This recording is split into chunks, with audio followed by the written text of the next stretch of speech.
Good evening. Before we start the meeting, may I inform members, officers and the public that we are not expecting a fire drill this evening, but in the event of a fire alarm ringing, do not use the lifts, please use the stairs. For those of you not familiar with the building, toilets are available just outside the chamber at the end of the members' foyer in that direction. Could I ask everybody to turn devices off, please, or to silent, and we will be asking for donations to the Chairman's charities for any interruptions. I would like to remind all members that they should they leave the chamber during the debate of any item, they should satisfy themselves that they have heard enough of the debate to vote in an instructive manner.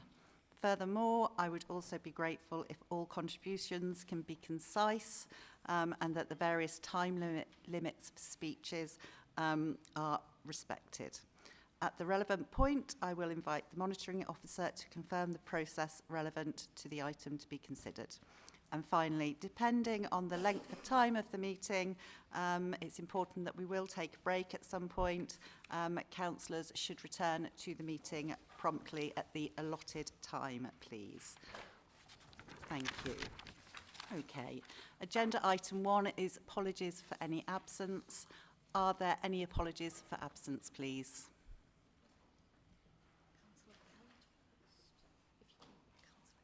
Councillor Kellett? Any apologies for absence? Councillor Brackenbury. Thank you very much, Madam Chairman. Good evening, everybody.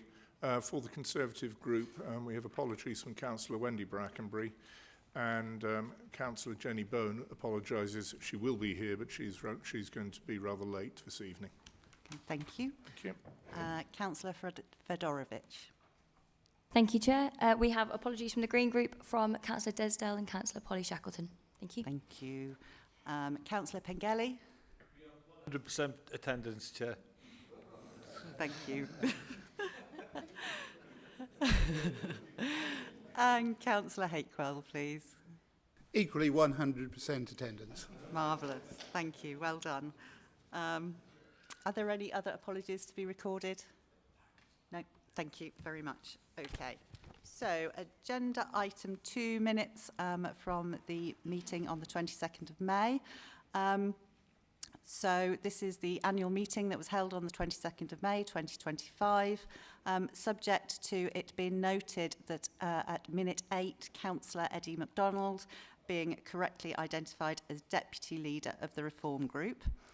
Are there any other issues in relation to the accuracy of the minutes? Any? No, thank you. I would like to move the minutes of the 22nd of May 2025 annual meeting, subject to the amendment for accuracy stated. Please may I see a seconder? Thank you, Councillor Griffith. Please may I see by a show of hands those in favour of the minutes, please. Thank you. And against? Thank you. Are there any abstentions? No. The recommendation is carried. Okay. Agenda item number 3, declarations of interest. Are there any declarations of interest that councillors wish to make in relation to the items of business to be discussed on today's agenda? No, thank you. Okay. Chair's announcements. I would like to welcome the members of the public in the gallery to the meeting, including as well as those watching online via the webcast. May I remind those in the public gallery, please, for your safety, to remain seated and only to stand when walking to your seat and on exiting the gallery. Firstly, I'd like to welcome the 2 new members, only one with us today, representing Howell Ferrers, Councillors Bone and Haddon. Welcome. Can't see. There he is. Thank you. Okay. It's been a busy start to everybody's term in office, with many councillors here being new to the role, which is a huge learning curve. Council officers have delivered a fantastic round of induction training for us across all council departments, and I'd like to say a public thank you for your investment in this training for us. Thank you. In addition to this, as we've been engaging with officers on specific issues, I've not only been impressed with the level of knowledge of council officers, but the willingness and the patience to share that knowledge and answer my many stupid questions. It really does feel like we're working together as a team to provide residents across North Northants, and I hope everyone in this chamber tonight works to build on what's been a really great start on that. Thank you. Okay. Agenda item number 5 is Leaders' Announcements. Please may I see the Leader of the Council to make any announcements, please. Thank you, Madam Chairman. I wanted to start my address to Council by welcoming 2 members to the Chamber following the Higham Ferrers election. I'm sure you'll join me in welcoming Jenny Bowen, when she arrives, to the Chamber, as well as Mark Haddon. A very warm welcome to you both.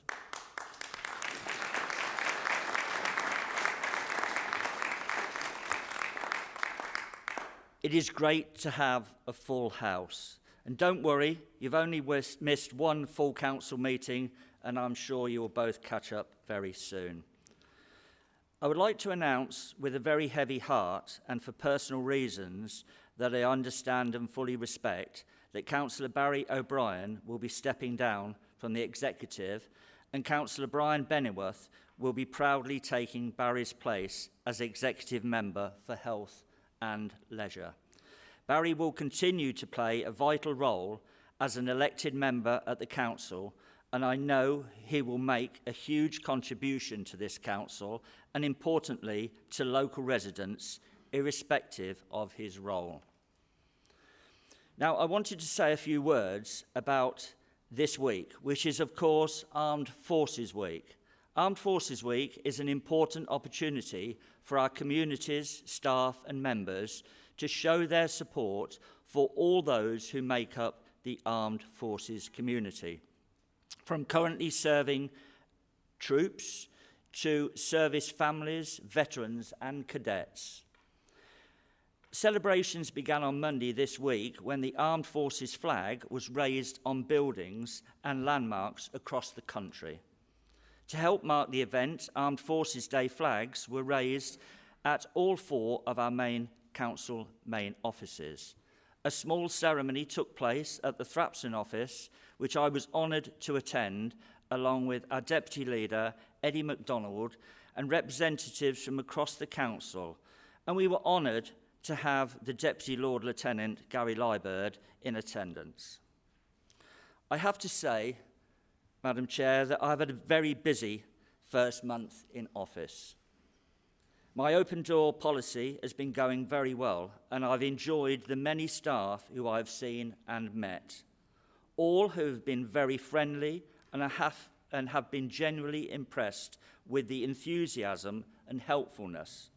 We are truly blessed with excellent officers here in North Northamptonshire.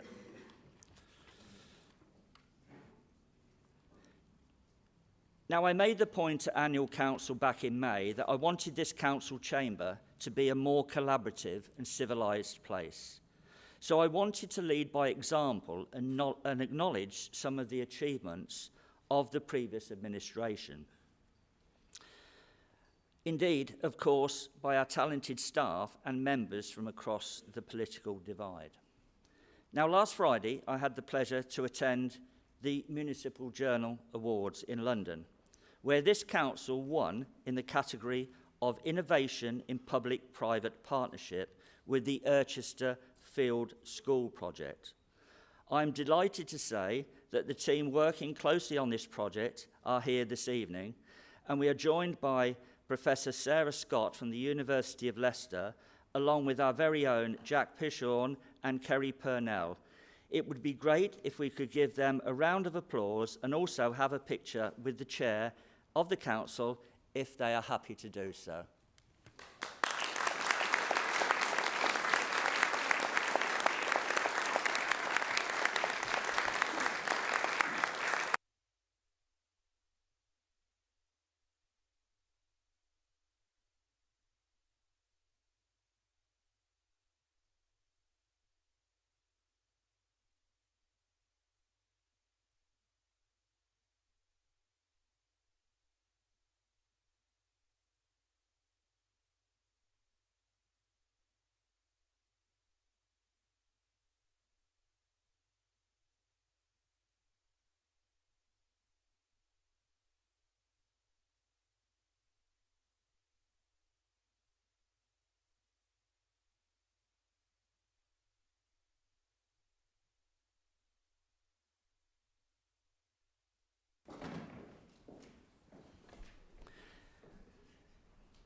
Members, at the same event, we also had a member of our adult social care team's business support unit, Patrick Banham, receive a highly commended award in the Rising Star Award, which really is very, very impressive. Patrick could not be with us this evening, but I did spend some time with him on Friday, and he is an amazing chap and really going places. So please could we also have a round of applause for Patrick.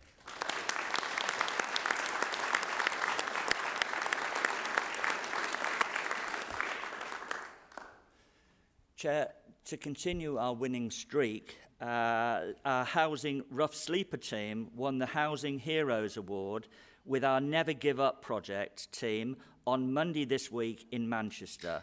This really is very impressive and underlines what a fantastic council this is and what talented staff we have too. I believe Yvonne Coleman-Thomas is here in the chamber this evening to represent the team, and it would be great to give her a round of applause and grab a photo with the council's chair too.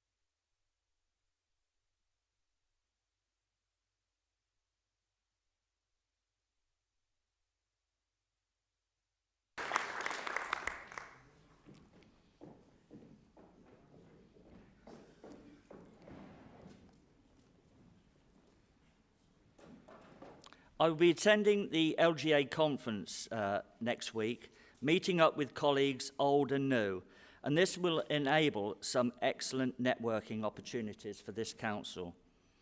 Everywhere I go and whoever I speak to, people are watching us and our relentless journey to becoming an exemplary council.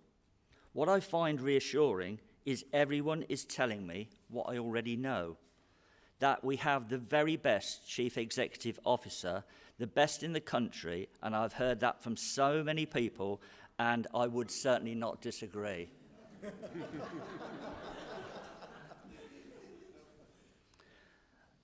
On other things, I will soon be rebranding the Leaders Update, issuing a new electronic newsletter called The Local Link. I will send you an email as soon as this comes out, but please do keep your eyes open for that. I would appreciate feedback on things to include, and like all these things, I am sure it will develop as time goes on. The local link will also serve as a useful way of communicating with our town and parish councils and the wider community. Last and certainly by no means least, Madam Chairman, I wanted to update Council on the resident satisfaction survey. You may recall that I mentioned that we would be carrying out a survey in my speech on the 22nd of May to Council. I'm pleased to say that the resident satisfaction survey will be launched next week, The questions will follow the methodology of the Local Government Association survey, so we can compare our results more widely, and I'm delighted we've been able to move this forward at such a pace. I will contact all members with more information before this goes live. Thank you very much, Madam Chairman. Thank you, Councillor Griffiths. Okay. So, agenda item number 6, public participation. Councillors, we have received one request from a member of the public to read out a prepared statement. A copy of the statement has been circulated. Please, may I see John Padwick to read his statement, please, which is in relation to item 11, motion 2 on the agenda. You have 3 minutes to make your statement, Mr. Padwick. Thank you, Chair. Thank you, councillors. Some years ago, this cube was the venue for I'm Still Me, a conference for teachers on how LGBTQ issues could be handled in schools. A group of LGBTQ young people from YouthWorks in Kettering took part, and when they arrived at the cube, they were really delighted, visibly delighted, to see the rainbow flag flying and to see how they were being included and celebrated. It's Pride Month, a national month to recognise and celebrate the lesbian, gay, trans community, a community that has often felt marginalised and rejected. I remember the days of Section 28, when schools were banned from teaching LGBT issues as pretended family relationships. As a young gay teacher, it hurt, and untold damage was done to young people. Those days are over. Flags matter. They are symbols of acceptance. Inclusion is far more than this, much deeper. But flags are visible symbols that the different groups within our diverse community are welcomed and celebrated, particularly on months which are nationally recognised. Everyone matters. A campaign as proposed in motion 2 tonight would demonstrate that this council embraces all groups of people in the diverse community that makes up North Northamptonshire. Thank you.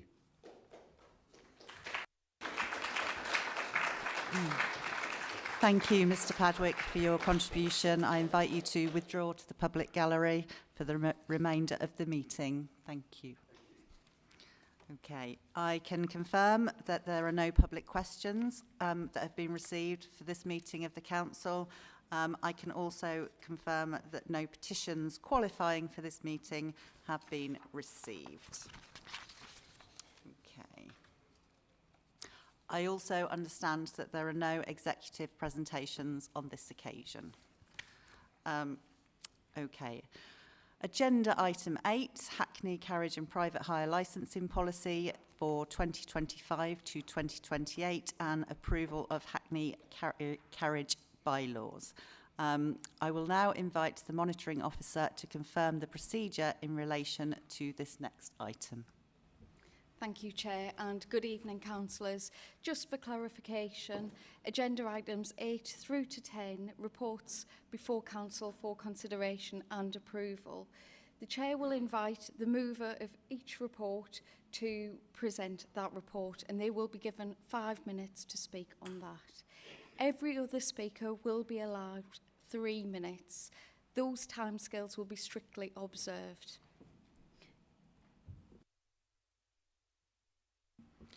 Please may I see Councillor Kirk Harrison to move the recommendations in this report.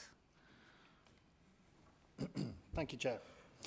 The report sets out the proposed updates to the taxi licensing policy for Hackney carriages and private hire vehicles. There are 2 recommendations in the report. One to seek council approval to adopt a harmonised policy across North Northants, bringing together the 4 former legacy areas for Hackney and private hire. and also to postpone formal dezoning date for the 1st of September 2025, which had been previously set for 1st of April 2025. This is to ensure that we align with the Hackney Carriage bylaws and, of course, pending approval from the Department for Transport. The policy itself sets out a clear framework for both private hire and Hackney carriages, as I've stated. The policy covers vehicle standards, driving licensing, safeguarding, signage and livery, accessibility, knowledge test, enforcements, penalties and appeals. In short, it's ensuring we have a safe, fair and consistent taxi licensing service. The policy itself has been in development for over a year. It was initiated by the previous administration and subject to consultation between October and December 2024. The draft was taken to the Licensing and Appeals Committee in January 2024, and the final draft landed on my desk shortly after the election. It then became a decision for the new executive to undertake. Clearly, this presented us with a bit of a challenge. The policy we inherited was far from perfect. There were a number of concerns that we'd heard from the trade. I myself met with some drivers and we received multiple communications on several of the key issues in the policy. But the crucial structure was what we needed. We needed harmonisation of 4 zones, standard licensing conditions, clarity for both officers and drivers, but also for passengers as well. And we could have rejected the policy. But then there would be no unified framework, and that clearly would present a significant risk to the council. So instead, we've chosen to amend the policy for now. What we believe we have, as a result of those amendments, is a fairer, balanced and less disruptive policy than would have been brought forward without them. We've also undertaken a full review of the policy later this year to ensure that we listen both to the trade and to the public, but actually also to this council. So ultimately, this policy really matters, and it matters because we don't have a harmonised policy in place. Decisions on taxi licensing are currently being made on a case-by-case basis, which clearly is inefficient, ineffective, and, as I say again, presents a significant risk to the council. So what's changed under the policy? No driver at the moment is being forced to change their vehicles immediately. That's a really important point to note. Like-for-like replacement for all vehicles, should they need to be replaced for existing licensing holders, regardless of the type of vehicle or its own emission standards, will be allowed. The mandated zero emissions policy proposed by the previous administration has been removed. The Euro 6 standards, I hasten to add, is for new licences only and replacements of those vehicles, not for existing licence holders. In addition to this, we've committed to consultation on the knowledge test to ensure that any knowledge test that coming out of that is going to be simplified, modernised, but like I said, we're still under consultation for that process. So looking ahead, we have a review scheduled before the end of 2025. We intend to revisit, as part of that review, the 100% wheelchair accessible vehicle requirement for new taxis, the exceptional age policy, transitional arrangements and grandfather rights. So that will form the scope of the review. This is not the end, so you'll see me again. It's a transitional policy. It protects drivers and their existing businesses right now.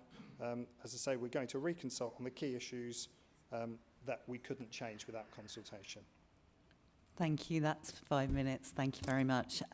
Please, may I see Councillor Trevor Conway to second the recommendations. Thank you, Chair. I second the policy, and I'll reserve my right to speak later.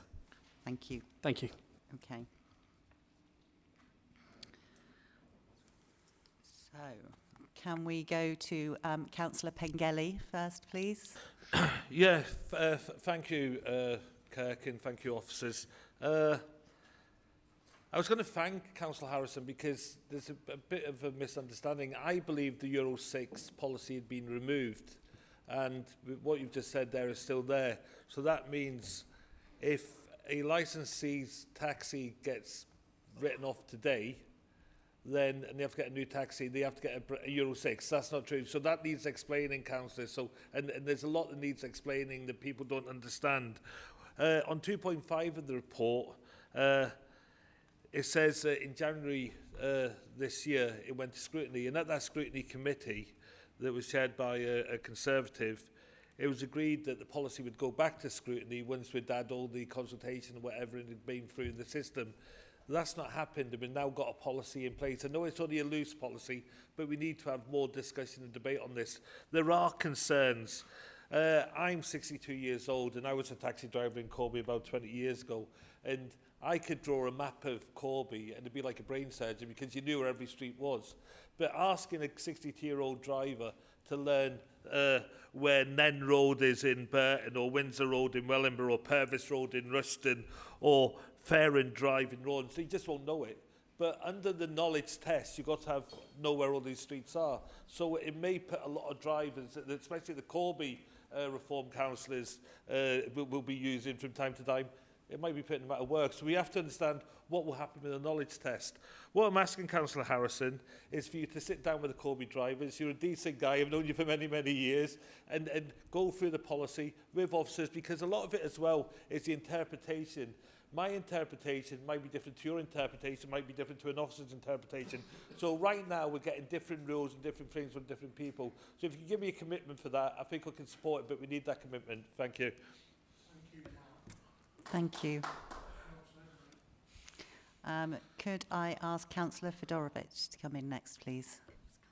Thank you very much. I'm sorry, I've got that wrong. I've got that in the wrong order. I'm sorry. Councillor Brackenbury, please, go ahead. Thank you, Chair. Apologies, Councillor Fedorovich, but I'm sure your time will come. And thank you, Councillor Harrison, for picking up on this extremely complex piece of machinery as quickly as you did. And Councillor Pengelly, thank you for your comments, most of which have been taken into consideration, as I think you know.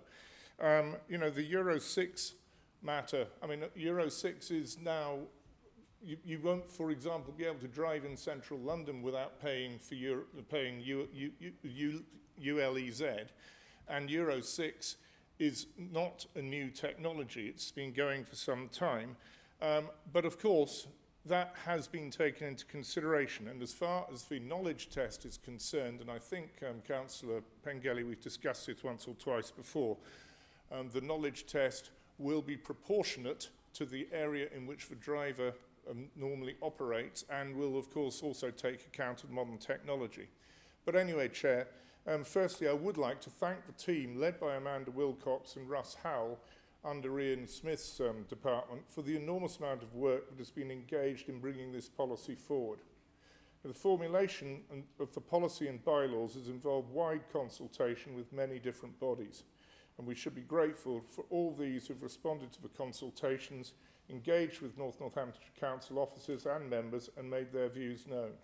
It reflects a lot of credit that there is a strong and passionate taxi trade in all of North Northamptonshire to serve the public in this essential service. And while I fully appreciate that no complex review of these arrangements will ever please everybody, I welcome the thrust of the policy, and that the policy before you has changed markedly to reflect the concerns and representations of the trade, especially in respect of the debate on the age and type of vehicles and the knowledge test, which I've touched on just now. It is right, Chair, that the policy should be adopted and that the principles set out are accepted, and I will wait with interest to further the review that is suggested on wheelchair accessible vehicles, the exceptional age policy, grandfather rights and the transitional arrangements. I believe that the policy is essentially sound, will continue to promote a strong trade with the excellent drivers many of us know, operating in vehicles that are safe, well maintained and increasingly modern and sustainable in terms of emissions. The policy is a complex machine with many moving parts. We all want this to provide the best Hackney carriage and private hire service for everyone who lives, works or is visiting North Northamptonshire. And I commend the paper and its recommendations to Council. Thank you. Can I now go to Councillor Fedorovich? Thank you. Thank you, Chair. Thank you very much. I wanted firstly just to thank Councillor Harrison specifically for your excellent introductory statement, which actually has covered a lot of the points I wanted to raise today. So I did want to thank you for that. The big thing that I kind of felt from reading the report, though, was that I wasn't really happy with how the report played down the concerns of taxi drivers. It didn't really come through in as much weight as I would have liked it to have done, so that people could weigh up the real the situation at hand. Councillor Pengelly, obviously you mentioned there are still concerns. This was supposed to come back to scrutiny. I expressed concerns in scrutiny, and I just kind of wanted to raise those now just to give a little bit more context, because some of these things I don't feel have come out very clearly in the report. Things from the fact that the harmonisation has been questioned as to whether it was actually needed. Obviously there is benefits for us, and we've done lots of different harmonisation projects. There's a benefit for us bringing it under one system, but then there's also, whenever you do harmonisation, there's an issue of, well, the one-size-fits-all approach doesn't always work. And very much from listening to taxi drivers, it seemed like that might be the case in this situation. So trying to weigh up what is the right thing to do here, we have to listen to our taxi drivers. So it does seem that some of their concerns have been taken into account in some of the approach that the policy is taking. However, the knowledge test, it's not clear what that actually looks like. It sort of broadly says in this policy that it's going to be worked on with in conjunction with the taxi drivers, but we don't really have that very clearly outlined still. And I think if that had come back to scrutiny, we'd have been able to look at that in more detail. Also moving the deadline, moving that away for petrol and diesel vehicles from 2030 to 2035, I raised that we ideally would be looking at supporting taxi drivers, and that's also something I think we should be doing whether or not this policy gets passed today. I think that it's really important that we do support drivers in that to transition to cleaner vehicles. It's a really large cost whenever it comes, and we really need to be supporting our sort of local trade. So I think these are still concerns for me, and I think because of that, I will be abstaining today. I would like to hopefully see this. I can't vote for a policy that I don't know what it is. So I think when it comes back later in the year, I look forward to hopefully working through that. But thanks very much. Thank you. Councillor Hakewell, please. Thank you, Chairman. I went to the executive meeting, and being here in the previous term, I felt that there was a much greater willingness to listen to the taxi drivers who came into this room on that executive night. And indeed, one or two of them praised by clapping the result of that executive. And that is really, really important for the next 4 years, that we are listening. We can't always do everything and please everyone all the time, a much used phrase. So I'm very happy that not only are we approving something tonight, which is laying down a marker, and then again, we will be looking and reviewing some of the finer details of that. But the absolute key to what we do in this chamber is listening to people and explaining, and even if they don't like what we're explaining, they want to be able to see that we're doing the right job. So I look forward to the further evaluation. I don't know where that will come to in scrutiny, but as that moves forward, I think we're doing a really good job. And as an adjunct to that, Chairman, the other thing that always gets me, being a councillor, is all the different intended and unintended consequences. As far as this council is concerned, one of the biggest budgetary overspends is home to school transport. And who do we rely on to get that home to school transport working successfully? Our taxi drivers. So on the one hand, we need to be careful with what we're doing with the licensing. On the other hand, we need to thank them for getting all of those people who can't often get to school under their own means or under the normal public transport. So I will vote for this tonight, and I will look forward to further scrutiny as time goes by, and to thank Councillor Harrison and the executive for looking at it and not just pushing it through, but being responsive. Thank you. Thank you. Okay, I have no other councillors registered to speak, so I will now go back to Councillor Conway. You deferred. Thank you, Chair. Thank you. I did just want to reiterate as well that the amendments made to the policy were as a result of listening to the taxi drivers who raised some very legitimate concerns. It's really important to us as a council that that's exactly what we do now and going forward. We listen to our residents and we respond to their needs and their requirements as best we can. Thank you. Thank you. Okay. Councillor Harrison, would you like to close the debate, please? Thank you, Chair, and thank you for all the comments of support. I genuinely appreciate it, and it is nice to know that we are getting cross-party working right. Just wanted to respond, if I may, to some of the comments made by colleagues. Councillor Pengelly, I would like to clarify, if I haven't already, the position on Euro 6 like-for-like replacements. They absolutely are allowed within this policy. If you drive a Euro 5 or Euro 4 compatible vehicle and a boulder falls on it tomorrow, you will absolutely be able to replace it with another Euro 4 or Euro 5 vehicle. There is absolutely no requirement for anything other than new taxis to be Euro 6 compliant. So I hope that clarifies that point. In relation to scrutiny, 100%, yes, we will be going to scrutiny. This, as far as I'm concerned, is where things start. This is a really solid, balanced starting point.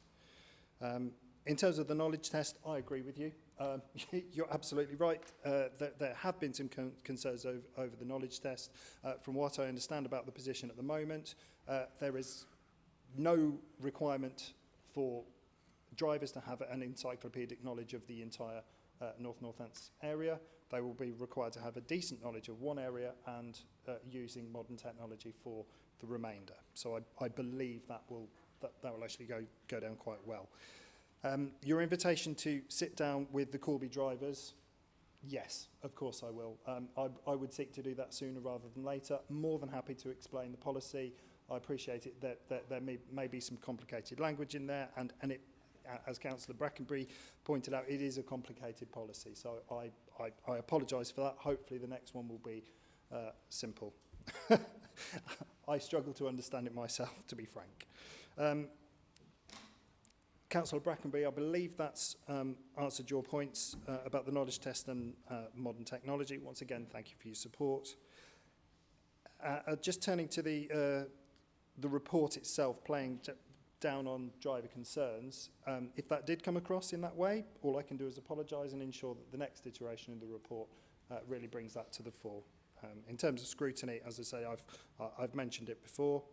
And just one more thing in terms of transitioning to the electric vehicles after 2035, there is a very clear statement within the policy that encourages, because of the government's direction, drivers to consider transitioning to electric vehicles by 2035. With a little bit of luck, we'll have a new government by then and that policy won't be in place. On that note, I would urge members to support this policy. Many thanks. Thank you, Councillor. Okay, we will now move to a vote. Please use your electronic voting buttons, which will appear on your microphone unit once the vote has commenced. You have 30 seconds to vote. Thank you. The vote has now commenced.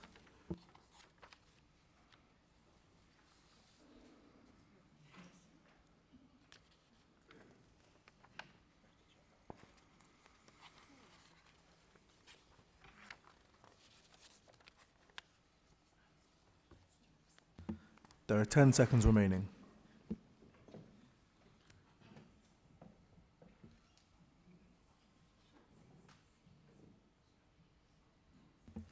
The vote has now ended. The results are as follows. 52 in favour, 10 abstentions, 2 against. Thank you. The recommendation is carried. Okay.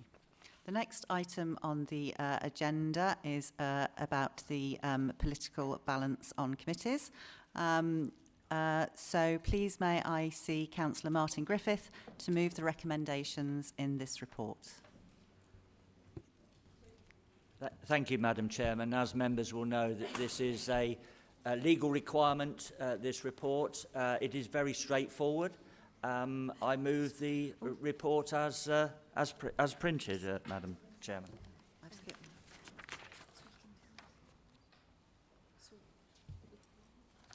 I've skipped a page. I thought you had. Councillors wouldn't mind taking out of order. We'll take the political balance given. Yeah, you can just... No, the monitoring officer says that we can crack on. Okay.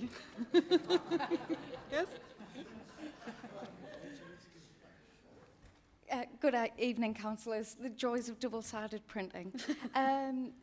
As this has already been moved, I suggest that we move through this particular item and then revert back to item 9 as it would have been. Thank you. Okay. Thank you. Can I see Councillor Eddie MacDonald to second the recommendations, please? Chair, I second the recommendation. Thank you.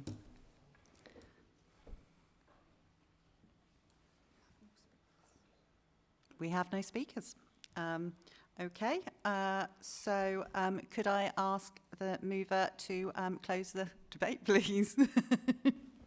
Happy to close the debate and go to the vote, Madam Chairman. Thank you very much. We will move to the vote. Please use your electronic voting buttons, which will appear on your microphone unit once the vote has commenced. You have 30 seconds to vote. Thank you. The vote has now commenced.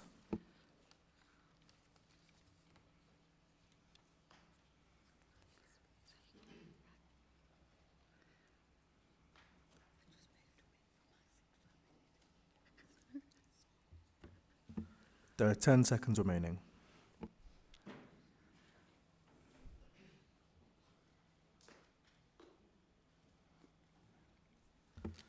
The vote has now ended. The results are as follows.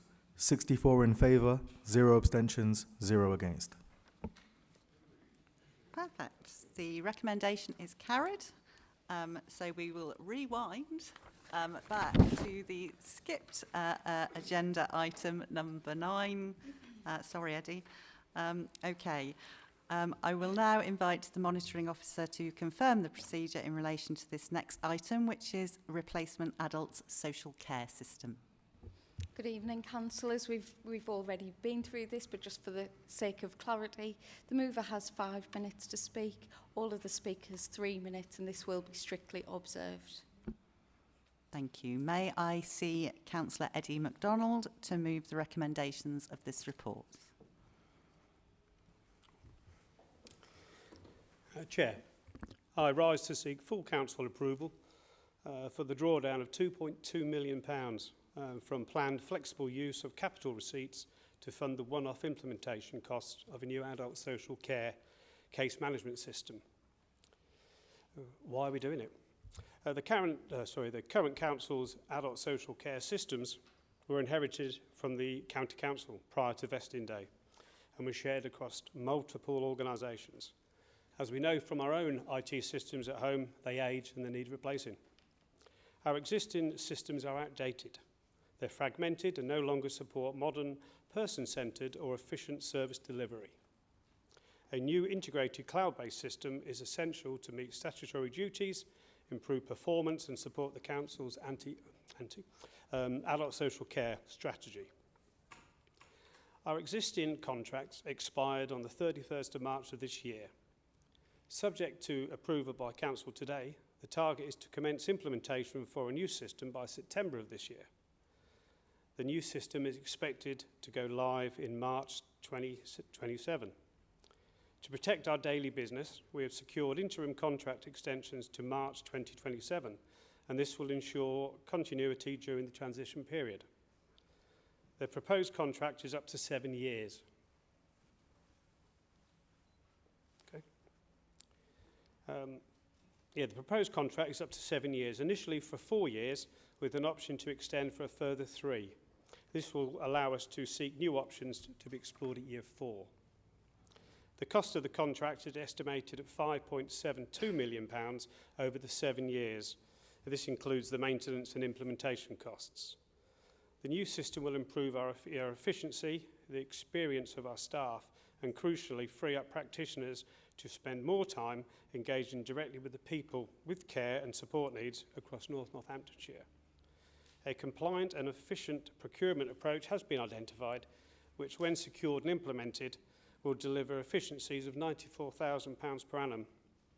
Crucially, this new system will also lay the foundations for digital transformation and more effective ways of working in the future. Chair. Thank you, Councillor. Please may I see Councillor Brian Bennyworth to second the recommendation. Thank you, Chair. I second this recommendation. Thank you. Do you wish to reserve your right to speak? Yes, Madam Chair, I do.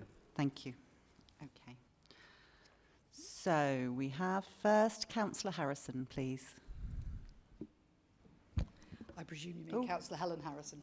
Sorry. As opposed to Councillor Kirk Harrison. Thank you so much, Madam Chairman. I would like to support this paper and the procurement of a replacement adult social care system.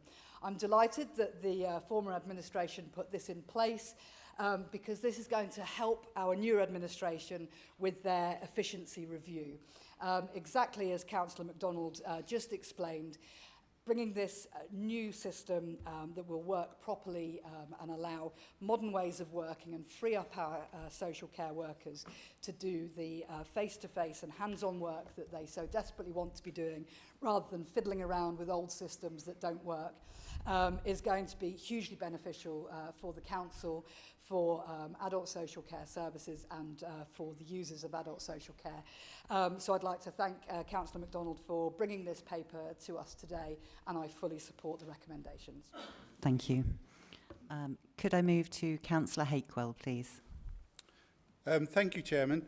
I also welcome this very much so, and being someone, and you'll hear this from time to time over the next 4 years, who's been around for a while and also saw the situation that happened at the County Council, both with children's and adult services, it actually got to the point where we were not able to retain social workers because of the sheer chore and difficulty of managing the systems around them and logging those, the information on the cases that were working. And that also in 7.1.6 relates back to the children's system that has now gone in with the Children's Trust. So totally welcome it. It is transformation. We talk about transformation a great deal of the time as far as the council is concerned. This is good transformation, money well worth spending, and I'm sure that will help us to retain people in the future where otherwise we might not. Thank you. Thank you. Councillor Fedorovich, please. Thank you, Chair. Just a brief comment. I very much support this. It's really needed, and the funds obviously were already earmarked. But I do want to raise the fact that we overran the deadline for this, and then we're forced to renew with the existing supplier since 2027, which for me seems like poor planning and something that was a bit missed. So whilst it was great that it was put aside, how do we safeguard against this kind of thing in the future so that we can make sure that we bring in much needed measures much sooner? That's my main thing. Thank you very much. Thank you. I have no further councillors registered to speak, so I will return it to Councillor Bennyworth, please. Thank you, Chair. I think, given the statements made by other colleagues, I don't wish to add anything to it. I think it's an excellent idea. Thank you. Thank you.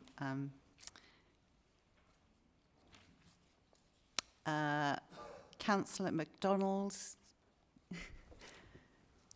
Thank you.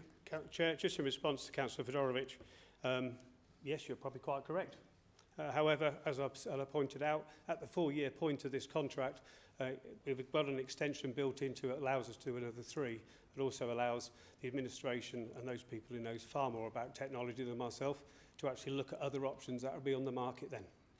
Okay. In relation to this particular piece, I'm pleased to move the recommendation in the report. that we approve the drawdown of the planned use of the flexible use of capital receipts to fund the one-off implementation costs in the procurement budget to the procurement of £2.2 million. Okay. Thank you. We will now move to vote. Please use your electronic voting buttons, which will appear on your microphone unit once the vote has commenced. You have 30 seconds to vote. Thank you. The vote has now commenced.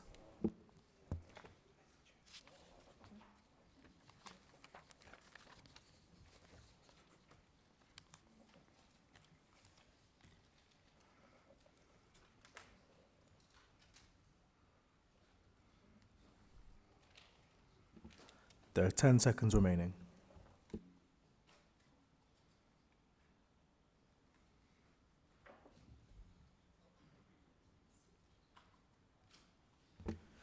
The vote has now ended. The results are as follows. 63 in favour, 0 abstentions, 0 against. Okay.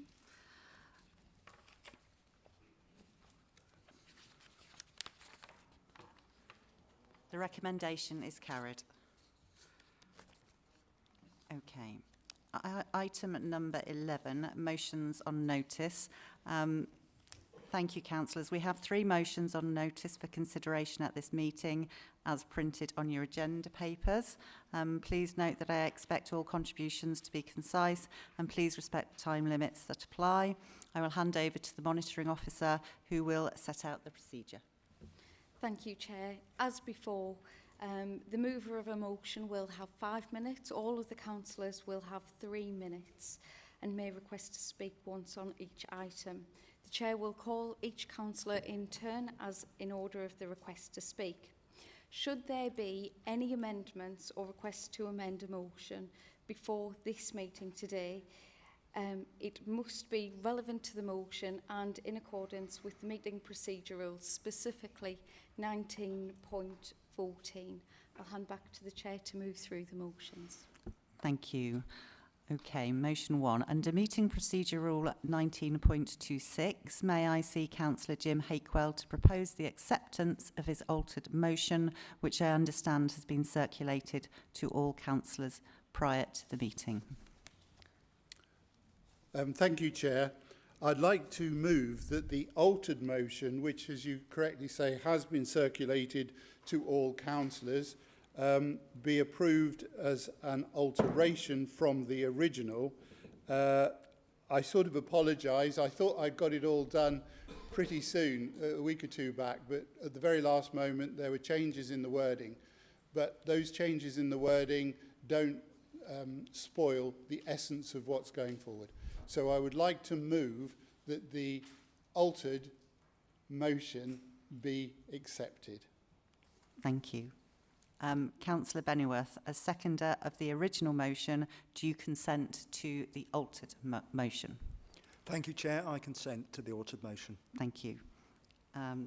So may I see a show of hands, please, of those councillors in favour of accepting the altered motion for debate? Those in favour, please. Okay. Against? No. And was there any abstentions?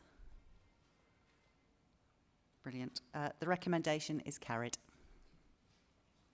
Okay. Right. So please may I see Councillor Hakewell to move the altered motion, please.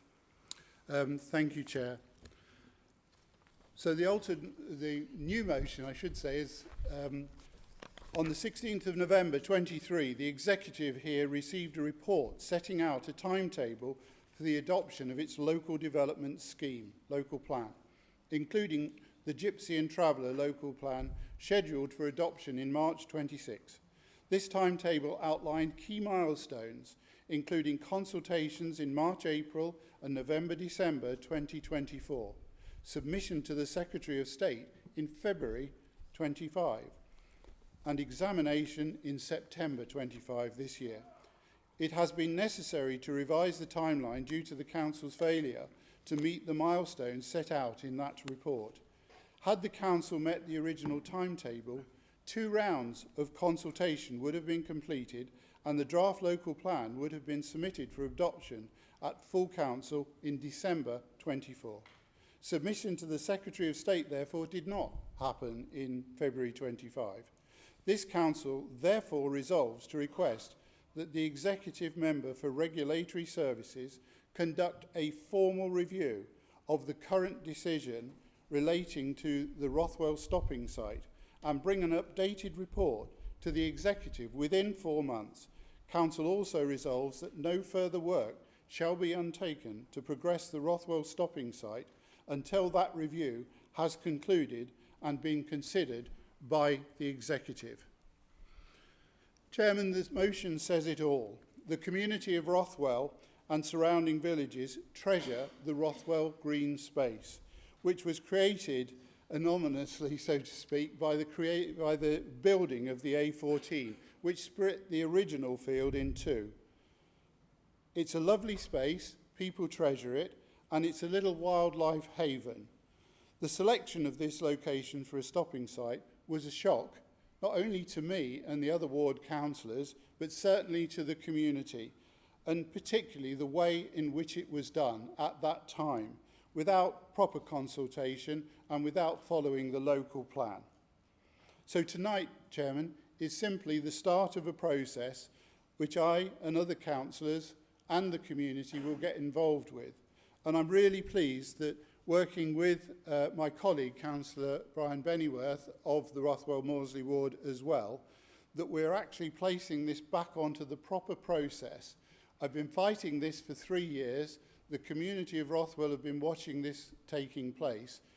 And at the end of the day, Chairman, the process always has to be king or queen from that point of view. And if the process isn't right, then the outcome will be wrong.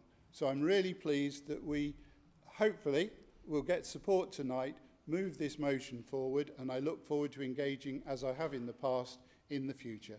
Thank you. Thank you. Please may I see Councillor Bennyworth to second the altered motion. Thank you, Chair. I second the altered motion and reserve my right to speak.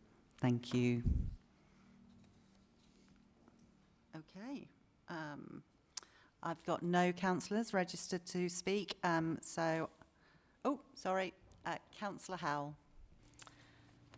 Thank you, Madam Chairman. Just a point of clarification, really, on the second to last paragraph, where it says, this council therefore resolves to request that the executive member for regulatory services conduct a formal review of the current decisions related to Rothwell.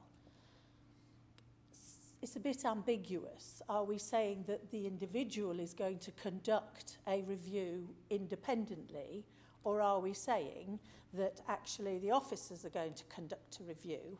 So I would like a bit of clarification as to who's actually going to conduct a review. Thank you. Okay. Thank you. Councillor Fedorovich. Thank you, Chair. I just wanted to express my sincere support for this motion. Myself and fellow Green councillors have been supportive of this.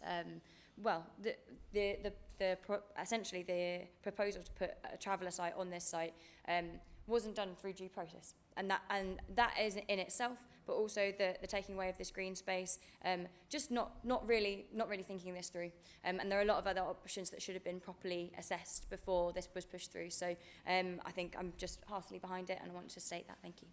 Thank you.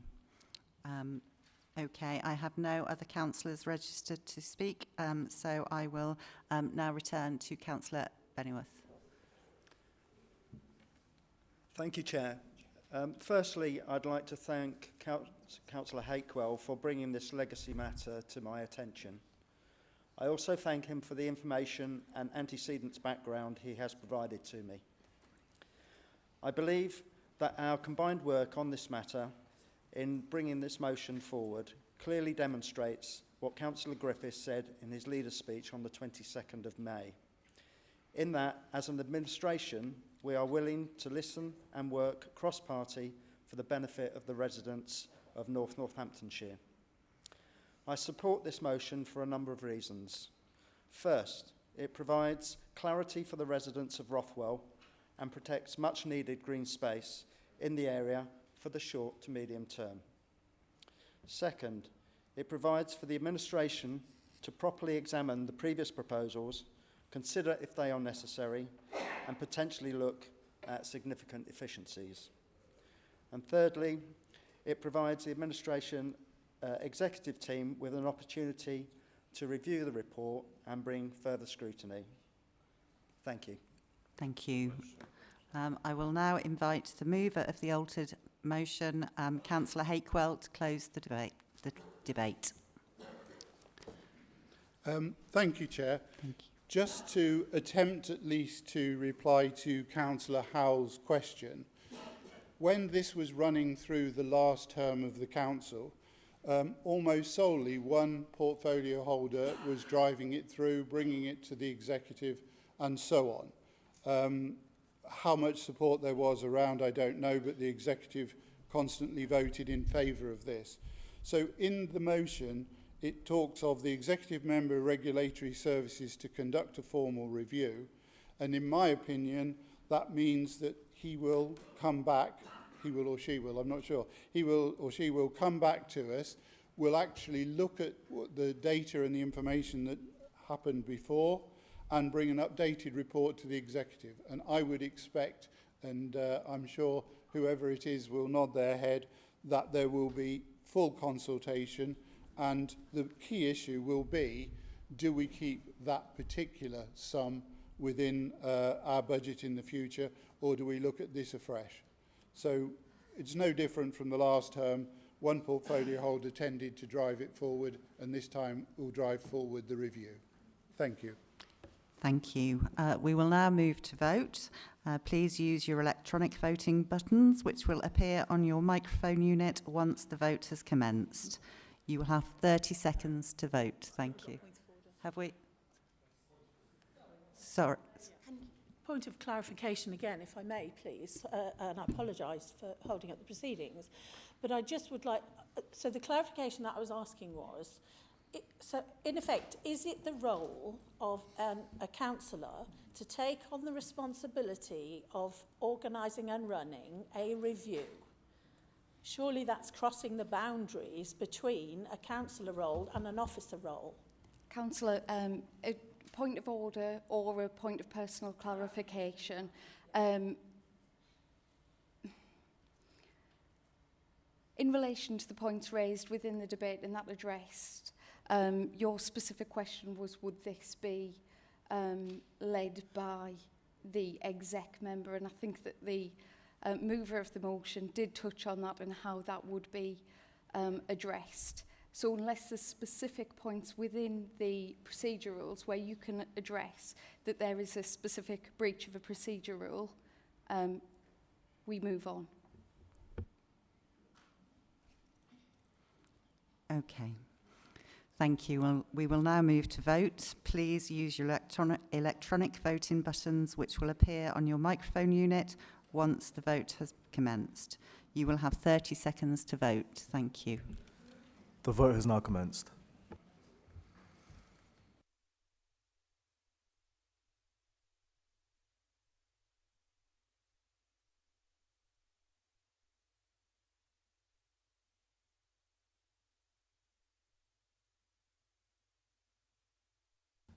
There are 10 seconds remaining.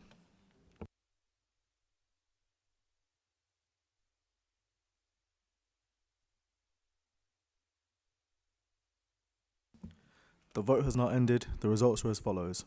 59 in favour, 2 abstentions, 3 against. Thank you. I can confirm the altered motion is carried. Okay. Motion 2. Please may I see Councillor Greery to move the motion.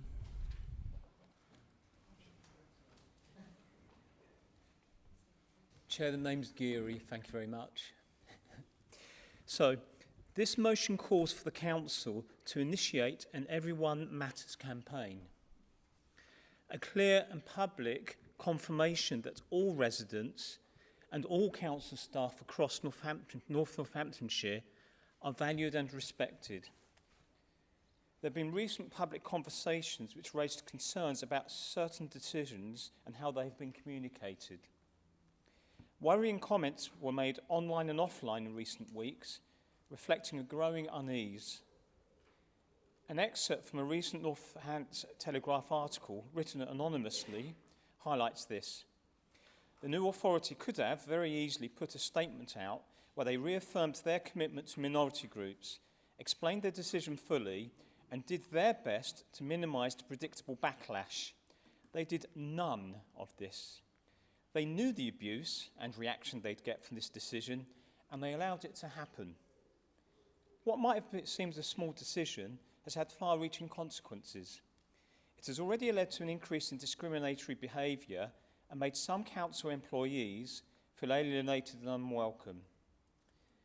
At a time when recruitment and retention are critical challenges, we must act to restore trust in this council as both a public institution, a responsible employer, and an employer of choice.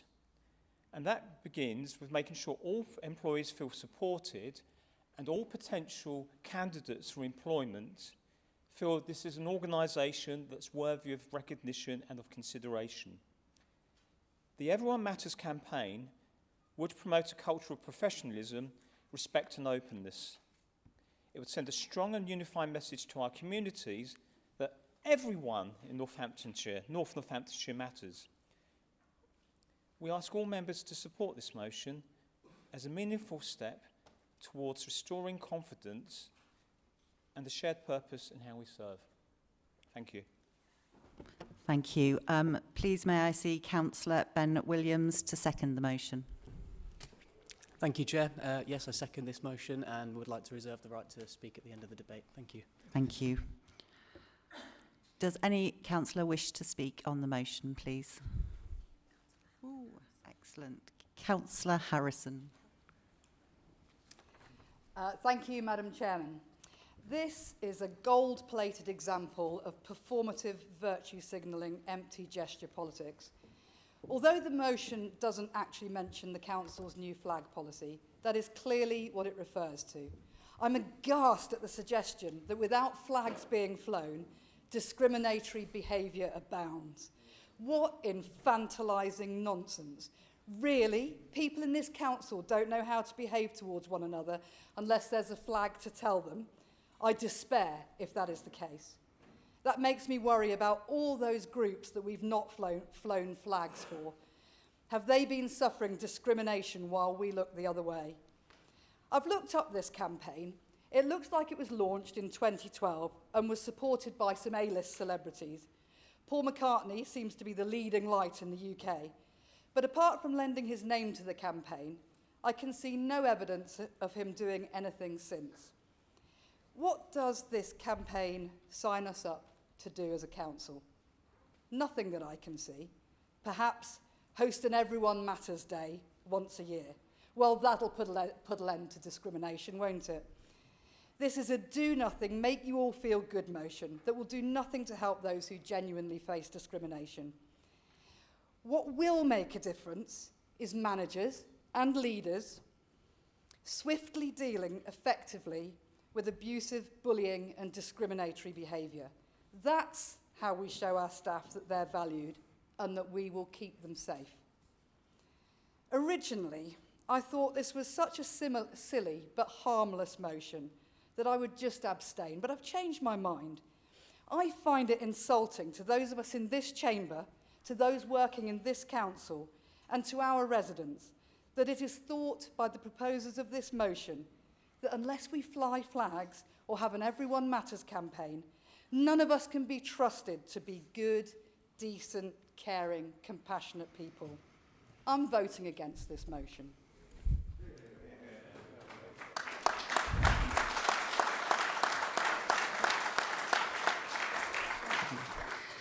Councillor Gibbs next, please. Thank you. I think I've just been upstaged, but I'll go ahead. I had absolutely no desire to engage in a divisive identity politics, but this motion completely makes that unavoidable. My focus, this party's focus, is unity for our colleagues and residents, not division. Every Northamptonshire Council colleague is valued and welcome, as are our residents. I have been warmly welcomed by colleagues as they have been by me since I took to this chamber. This mutual respect is our foundation. Every colleague, regardless of background, is vital to serving our communities. That is not up for debate. The Everyone Matters campaign claims to promote inclusivity, but I reject the notion that removing flags causes division. Flags and hollow campaigns are divisive, carving communities into factions, each waving their own banner, shouting their own slogan. They build walls where we need bridges, pitting groups against one another. We need unity through shared values, not fleeting symbols. Our One Council initiative already unites us, and actions are easier, cheaper, and louder, as we have shown since day one. The Union Jack, which we retain, symbolizes shared progress, flown during victories for equality, such as the victory one that allowed my friend and vice chair of this council, Councillor Eglin, to marry his husband. That flag belongs to all British citizens, uniting everyone in our shared journey. One flag for all of us. The motion claims that flag removal sparked discrimination. I disagree. The issue is engagement. We don't need new campaigns or to spend our residents' money on more posters, more flags, or social media when we already have more urgent priorities like better services. The anonymous article's claim we allowed abuse is unfair. We support all colleagues and residents focusing on practical steps, listening, ensuring thriving workplaces. I cannot support this motion. It risks further division. We commit to unity for colleagues and residents through actions and words, as shown by our Chief Executive and Council Leader's recent video to NNC colleagues, and through the Leader's speech this evening. It is our role as councillors to represent and support everyone, and that is what we will do. A North Northamptonshire for all. Thank you. Thank you.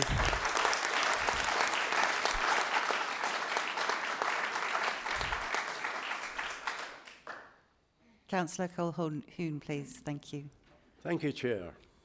I think I'm going to address the same motion, Chair, but although I'm not too sure, because what I'm hearing is a lot about flags. I'm just reading this motion for about the 10th time. I'm not seeing the word flag at all. I remember in the early days of North Northampton Council, I made a speech at Council, and Councillor Harrison accused me of grandstanding. I would say to Councillor Harrison this evening, touché. What I'm hearing, Chair, is attacks on equality. That's the way I read it. It's an attack on people under the cover of saying, oh, we are good people and we don't discriminate. If you don't discriminate, then what's your problem? Let's forget the flag. There's no flag issue here. What this motion is asking is for everyone to be treated the same, with the same civility, with the same dignity, regardless of who they are. These are our constituents. These are the people we are elected to represent. Let's get on with it. And forget about your flags and your discriminatory practices or beliefs. And let's do the business. Thank you, Chair. Thank you. Councillor Jameson, please. Thank you, Chair. I'm speaking in support of this motion this evening because the principle is simple and vital. Everyone in Northamptonshire should feel respected, whether we live here, work for the council, or just pass through our services. We've been elected to represent everyone, not just those who agree with us. And if we want people to contribute to the communities, to work in our services, to stay here, and to build something, they have to feel safe and supported being themselves. I'd like to recognise Councillor Griffiths' words this evening around the time of Armed Forces Day, to reflect on my words that I prepared when I saw yourself at the Royal Anglian Regiment's march during their Freedom of Kettering. Their role goes beyond protection. They uphold the values we treasure most deeply: justice, tolerance, service and solidarity. Yes, there needs to be further development on what this campaign will achieve, but motions like this can be the beginning of that conversation, not the end of it. If it helps set the tone and invites action and reflection, then that's a step worth taking. If approved, I would hope officers can input into the aims of the campaign, as this will also affect them. So let's support this motion and then do the work to make it mean something. Thank you. Thank you. Councillor Towns next, please. Thank you for the opportunity to speak, Chair. Yes, I was pleased to hear that the British Forces flag is flying outside the building here and many other buildings. As a member of the Kettering Town Council Veterans and Armed Forces Liaison Group, I know there's many issues with ex-servicemen. I know there's many ex-servicemen councillors here too. My father was an ex-serviceman, so it's good that we can put up a flag on our flagpoles and demonstrate our support for those people. And it appears to be more than a Union Jack flying. I am concerned about the flag policy. We would expect to see the Gay Pride flag flying outside the council offices, and that's been removed, not allowed to fly. And I know that we've been told that policy is going to be created locally and not a trickle down from the National Reform Party. And I know that one of the policies is to scrap diversity, equality and inclusion policies. Councillor, can I invite you to kind of move back to items more relevant to the motion, please? I feel this is relevant. This is about potentially scrapping diversity, equality and inclusion policy, and that's what the removal of but forbidding of the Gay Pride flag from flying outside these buildings represents. I also note that the Ukraine flag has been taken down from outside the council buildings. I know we have Ukrainians, refugees working for the council. I'm not sure what message that sends to them. So I'm going to support the Everyone Matters campaign. It's an initiative promoting inclusivity and respect for all individuals, emphasising unique identity and experience. All are valued, and to foster a more diverse and inclusive environment through this strategy. Thank you. Thank you. Councillor Fedorovich, please. Thank you very much, Chair. I think I'd like to get us back to actually what this is trying to achieve. Whether or not people in the room would like to admit it, appreciate it, there have been repercussions from actions that have been taken already by the council. They weren't in the interest of some of our residents. They aren't. It's not felt that way, and that's come out in people contacting ourselves. And what I think the councillors that put forward this motion today have tried to do is actually turn this into a positive, turn this into a way that we can move forward together, and really, and we're talking about actually all of the same sorts of values here. It's a case of unity. This is exactly what Reform stand for. This is exactly what Conservatives, Labour, Green, we all stand for unity. We all stand for Everyone Matters. Which is why I think this is such a great way to move forward from here, because I think we all want to be on the same page. That is what we all want. The motion has been deliberately left open by Councillor Geary and Councillor Williams so that we don't get bogged down in the details, so that we don't get hemmed in as to what a campaign like this could look like. I think actually it allows the space for cross-party working. This could be the new One Council. The One Council campaign, as many of you know, was bringing everyone under one roof, as it were, under one umbrella. This could be about connecting people, about really inspiring our council and like really listening to our officers and uniting our community in a really lovely way. So that's what I think this could be. And it's up to perception. It's however you want to see this, but that's how I see this, and that's how I think that we could do something really exciting with this. Also allow officers the freedom to see how they think they could run that internally as like a new One Council thing. I think that could be really exciting. So I urge you, I know there's been talk about flags themselves, they're a divisive thing. We've obviously demonstrated that, but let's put that to side and actually say, how do we move forward from that in a way that I think we all actually want to? And please do consider supporting this motion. Thank you very much. Thank you. Councillor Munday. No. No. Okay. Councillor Hakewell. Thank you, Chair. I won't vote for this because it's so poorly thought out. I don't know what we're committing ourselves to. I don't know what Everyone Matters campaign is about. I don't feel that evidence in this debate is an anonymous quotation from North Northants Telegraph. It's just so poorly thought out.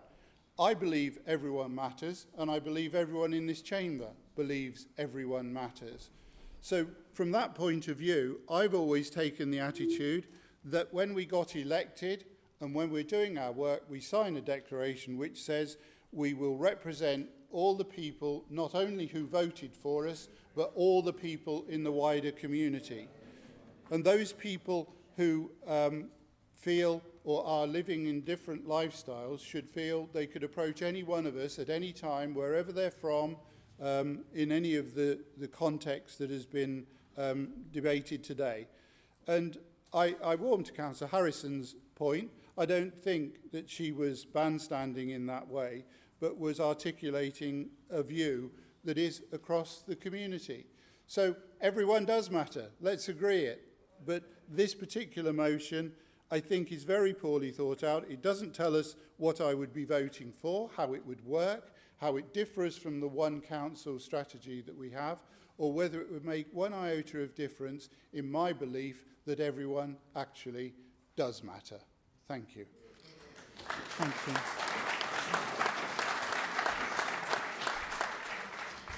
I have no other councillors registered to speak.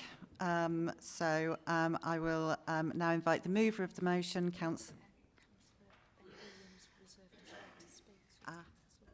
move back to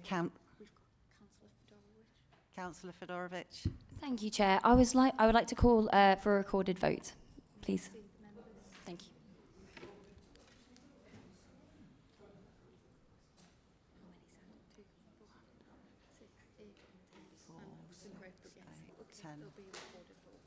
Okay, it'll be a recorded vote. Thank you.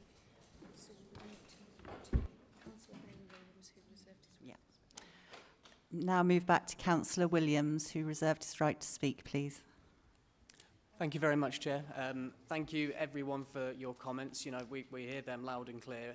Thank you for Councillor Griffith's comments earlier, highlighting our wonderful staff and their achievements. And thank you to John Padwick, who is above me, for speaking on this motion as well. So I'll start by kind of addressing everyone's comments. I've tried to make as many notes as possible. Thank you, Councillor Howell, for your comments. I suppose my response to that is that the definition... Sorry, Harrison, apologies. I misheard that at the start. The definition of, virtue signalling is to highlight your moral conscience publicly, which you had an opportunity to join in on this debate and show us your morality, or amend the motion as you deem fit. So I'm not sure how to respond to that particularly. I think my moral position is clear on this. Thank you, Councillor Gibbs. Again, I think the irony here really is that we seem to agree on all the points, and I think that's kind of been echoed by actually everybody in this chamber, which I do find quite an ironic point, really. We seem to all agree on the fact that everybody does matter, and we've all been elected with the same mandate. And again, I think the point was raised about the one council campaign. Why couldn't this necessarily be an extension to that? Again, I think as Councillor Jameson said earlier, this was intentionally kind of worded slightly openly so we could have constructive comments on this debate from cross-party members. Thank you, Councillor Colquhoun, on your comments. Agree that this is not a motion on flags. That's why it wasn't mentioned. This is actually, in fact, the first line that's on the North Northants Telegraph article that was mentioned earlier. And thank you again, Councillor Hakewell, for your comments. I know your feelings on this, you've loud and clear. Again, it would have been nice to hear maybe from more members in the room of how they perhaps would have changed the wordings of the motion to maybe suit how we're all feeling in this room. To summarise, this is a motion not made on empty gestures. This would be a genuine commitment and a reaffirmation from us to both our communities and our staff that everyone does matter, which we've all spoken about in this room today. We hear your voices regardless of our political opinions as elected members, whatever they may be, and we will stand up for and represent you. But by highlighting our ability to be open-minded, we would see positive byproducts, including, but not limited to, increased staff morale, increase our ability to recruit the best staff in the industry, and increase faith and respect from our constituents who are keeping a close eye on us. For the proportionally small amount of time of effort that this motion would require to implement, I think the local societal benefits 3 minutes now. would be exponential. Thank you, Chair. Thank you very much. I will now invite the mover of the motion, Councillor Geary, to close the debate. I've got no further comments. Thank you. We will now move to a vote. Please use your electronic voting buttons, which will appear on your microphone unit once the vote has commenced. You will have 30 seconds to vote. Thank you. The vote has now commenced.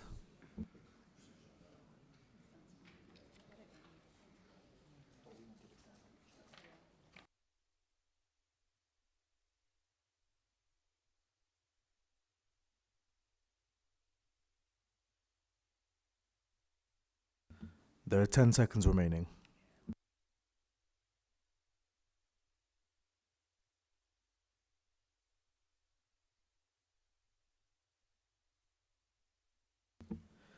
The vote has now ended. The results are as follows: 11 in favour, 4 abstentions, 49 against.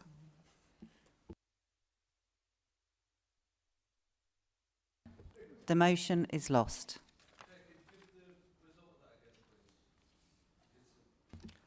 11 in favour of the motion, 4 abstentions, 49 against.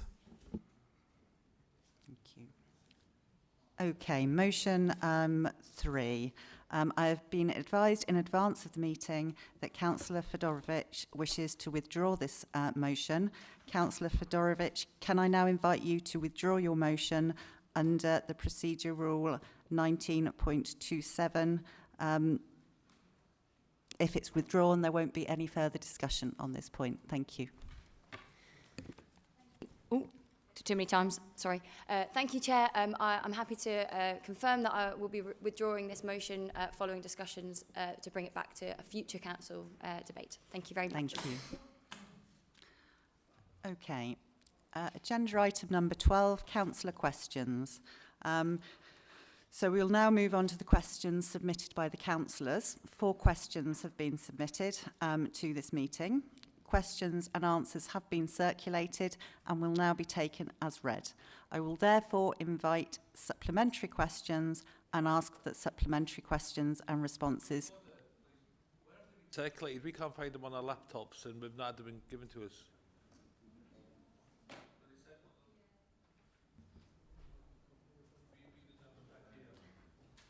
Councillors, if you can just bear with me one moment. They have been uploaded onto the website and are available via ModGov. There are paper copies I can see being circulated. May I ask if any other councillors haven't yet had sight of it and wish to have sight of that? Oh, okay. Right. Oh.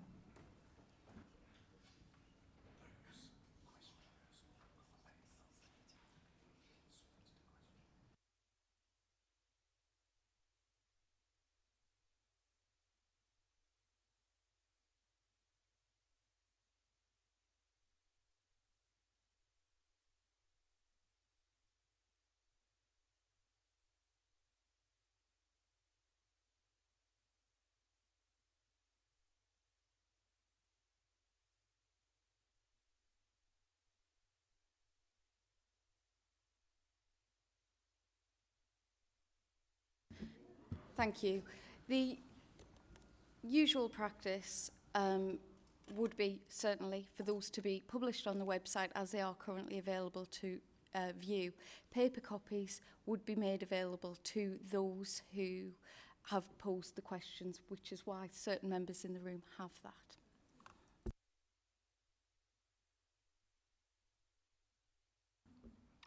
Okay. Now, I did hear something ding in, so if anybody wants to confess to having any electronic devices on and make a small contribution to the chair's charities, that would be gratefully appreciated.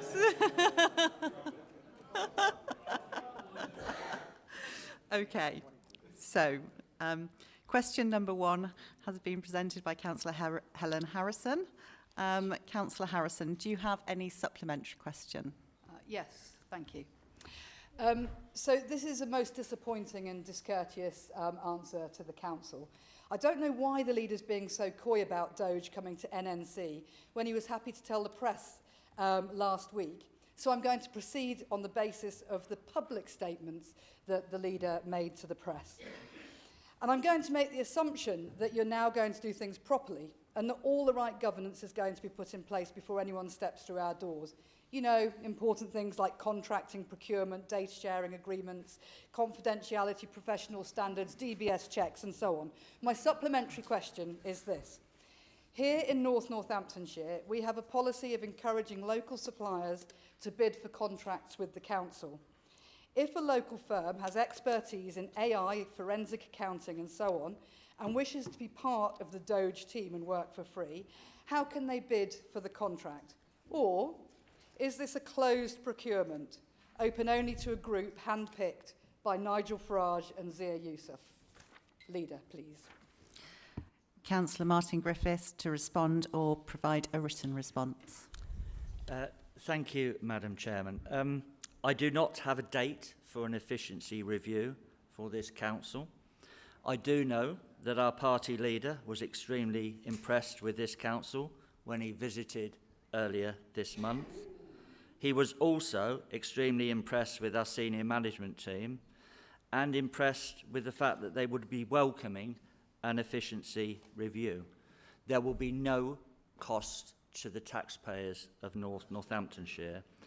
As soon as I have further information, the political group leaders will be the second to know about it. Thank you, Madam Chair. Councillor Harrison. Can I just come back and note that the leader did not answer my question? Again. Thank you. So question 2 has been presented by Councillor Helen Howell. Councillor Howell, do you have a supplementary question? Thank you, Madam Chair. I do, indeed. So I'd just like to thank Councillor Griffiths for his reply, and I appreciate there is no constitutional requirement to bring a standalone report of this nature. And you are right, the committee membership and appointments of the chairs and vice chairs of the committee report does maintain the proposed changes to a single planning committee and the end of the EAPs in paragraph 5.4 of the report. That paragraph also states that this is subject to approval. You state that members are at liberty prior to and at the meeting to propose an amendment to the recommendations, and that an amendment was not presented. I respectfully ask Councillor Griffiths how this is possible when there was no recommendation in the paper. Thank you. Councillor Griffiths to respond or provide a written response, please. Yeah, well, I will provide a written response to that, but can I just say this decision will bring a streamlined planning process. It is an integral part of our plan to transform our planning services and processes. Under our Planning Improvement Board, this was recommended. As part of the, that was under the Planning Advisory Service.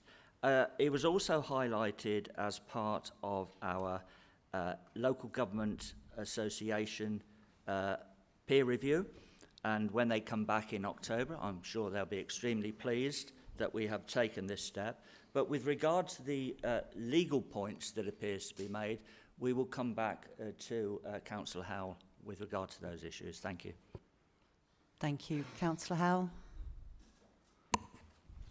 Thank you. Yes, I totally understand there was all of these, the past reviews and everything. There was also a report that went to Democracy and Standards where it was proposed not to go to one committee, and that went through due process. The problem here is, as I've said, there was no recommendation, so this council did not approve going to a single planning authority. And to use the paper for committee membership does not actually approve going to one committee. It was no recommendation. Councillors, may I just Thank you. remind everybody that questions have been provided in advance with a response. This is supplemental questions, and where a response has been provided on the floor, we move on to the next question. Where there is a written response to be provided, that is recorded and it will be made available after the meeting. Okay, thank you. Question 3 has been presented by Councillor David Brackenbury. Councillor, do you have a supplementary question, please? I do, Chair. I'd like to thank the portfolio holder for the quite detailed reply on this. In view of the importance, in view of the great significance of road repairs and potholes, which was made much of in your election campaign material, indeed, but it was made much of in that election material, would the portfolio holder and his team update all councillors on a quarterly basis as to the progress of what's going on? After all, your party didn't just say that they would do their best on road repairs, they specifically said that they would fix all potholes. So this is a matter of great importance and one which will be very much keeping your party's feet to the fire. So I look forward to your reply, sir. Councillor McGiffin, to respond or provide a written response, please. Thank you, Councillor Brackenbury. And I'm pleased that you found my initial response as interesting as I did writing it. I've spent about 100% of my 5 weeks in tenure getting under the skin of this issue. You're absolutely right. We can do better than respond quarterly, because officers are already planning to respond much more frequently with a lot of detail in terms of the number of defects repaired and a schedule of not only repairs but in capital works, and to explain away where this extra funding which we've been lucky to have granted is going to be spent. Give you a flavour of what that boils down to.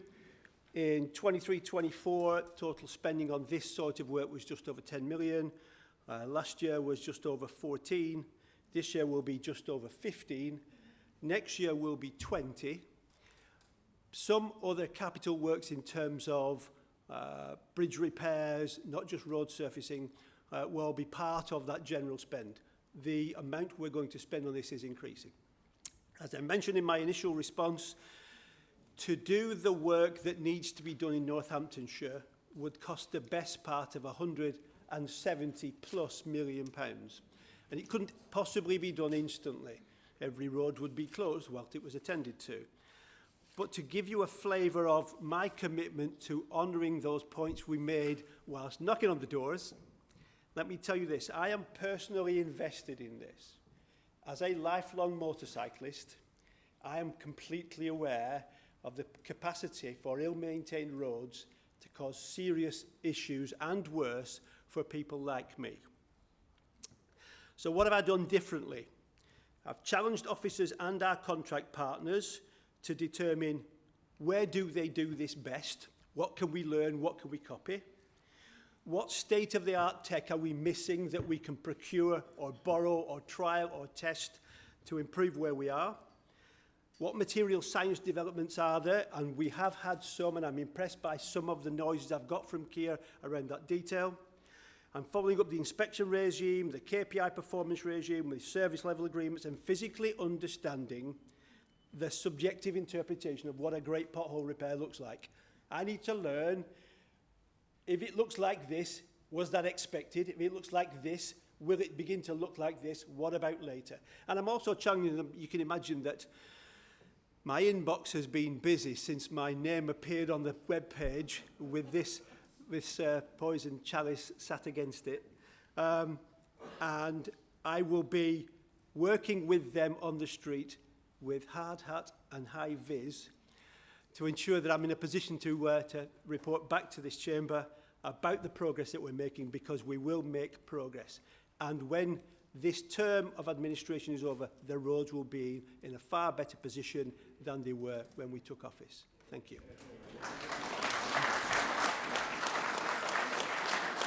Yep.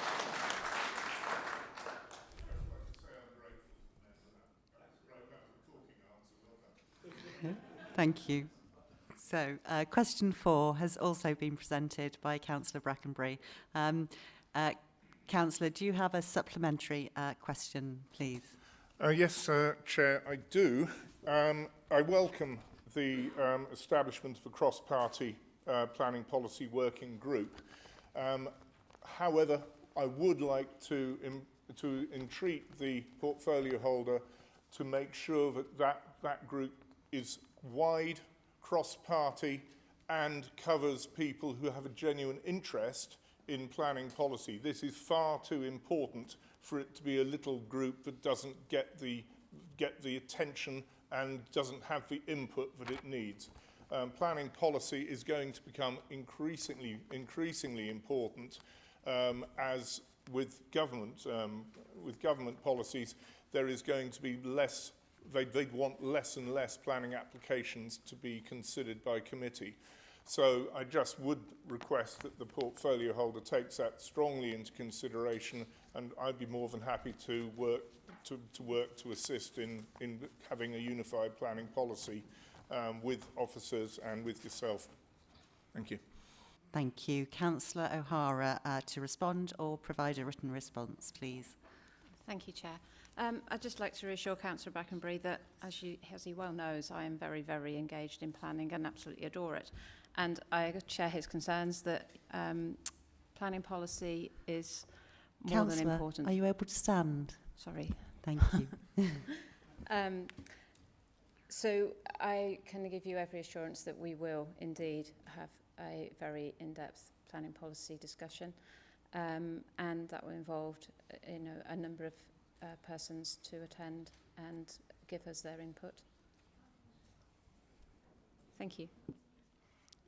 Thank you.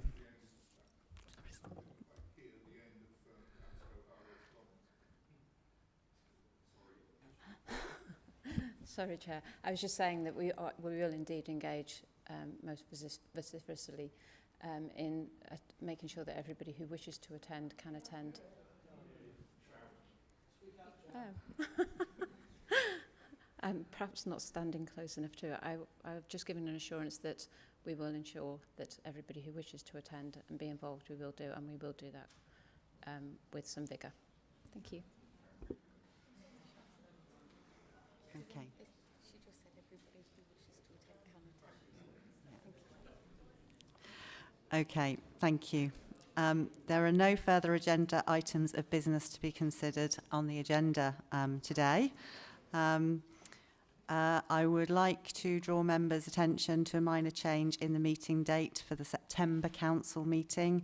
It will now take place on Wednesday, the 3rd of September, rather than the original date of Thursday, the 4th of September 2025. The timing of the meeting will remain at 6 p.m. and your calendars have been updated accordingly. Thank you to councillors and officers, members of the public, watching either in the gallery or at home. That now completes the business of the meeting. I